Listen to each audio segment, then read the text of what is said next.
Good afternoon, Robert Scribbler with the OBX wave report, filming here from East Abalone Street. Some 2 to 3 foot waves roll in from the North Atlantic, and we get some 5 to 15 miles per hour southwest winds, chopping up the waves a little bit, but it's a lot cleaner than I expected.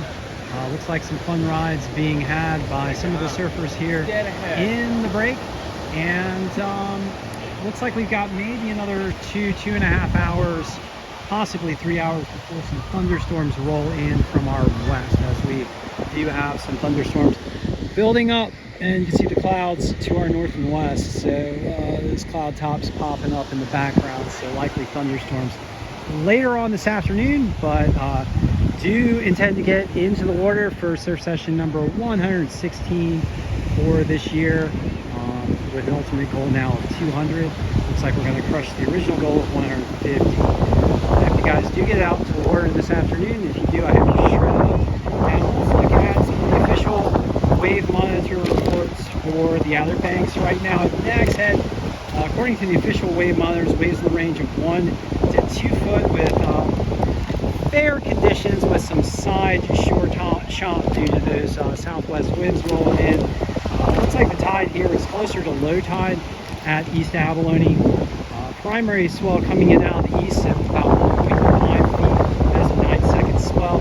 Air temperatures in the range of about 83, 84 degrees Fahrenheit. Was a bit warmer earlier, but now with some clouds rolling in, we've got some cooler air temperatures. Ocean water temperature is still cooler in the range of about 73 degrees.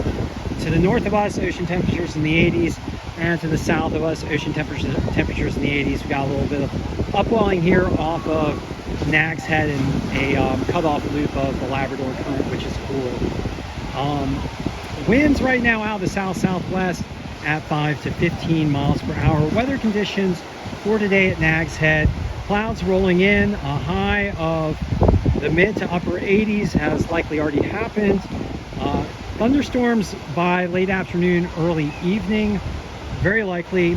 Winds south-southwest from 5 to 15 miles per hour, and high humidity in the range of 70 to 80%. Heading on down south to Rodanthe, we've got 2 foot choppy conditions with a primary swell coming out of the south at 2.8 foot, and that is a 6-second swell. Air temperatures right now at Rodanthe, 84 degrees Fahrenheit. Ocean water temperatures much warmer down there at 82 degrees. Winds out of the south-southwest at 16 miles per hour.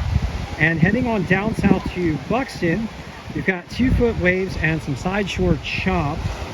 Primary swell out of the south at 3.3 feet. That is a 6-second swell. Winds out of the south-southwest at 16 miles per hour. Air temperatures around 85 degrees Fahrenheit. Ocean water temperatures at 83 degrees Fahrenheit. Woo! Wind picking up.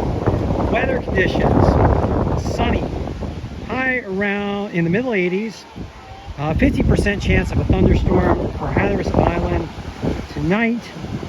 Winds from the south-southwest at 10 to 20 miles per hour, so windier down there on Hatteras Island, and higher humidity in the range of 80 to 90%, so very, very humid down there on Hatteras Island.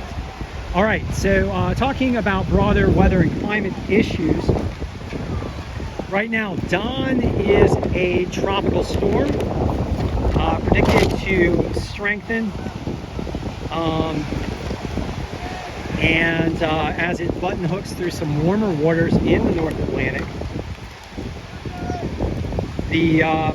There's also a disturbance off the coast of Africa now, which is predicted to have a 20% chance of developing into a tropical cyclone. So now 2 areas of interest in the tropics: Don in the center of the North Atlantic, button hooking back to some warmer waters and likely to re-strengthen, and an area of disturbed weather off of Africa, which has, according to the National Hurricane Center, a 20% chance of forming into a fully fledged tropical cyclone. All right, so thank you for joining me for this OBX wave report on Wednesday, July the 19th. I'm gonna head out and get into the water. I hope you guys do also get into the water and get some good surfing in.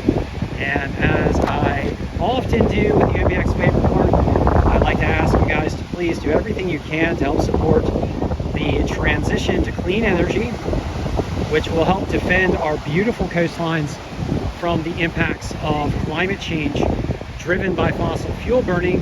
Those impacts being rising sea levels, more intense storms, and an unhealthy ocean caused by hot water temperatures and ocean acidification. So thank you for joining me once again, and I hope to see you in the water.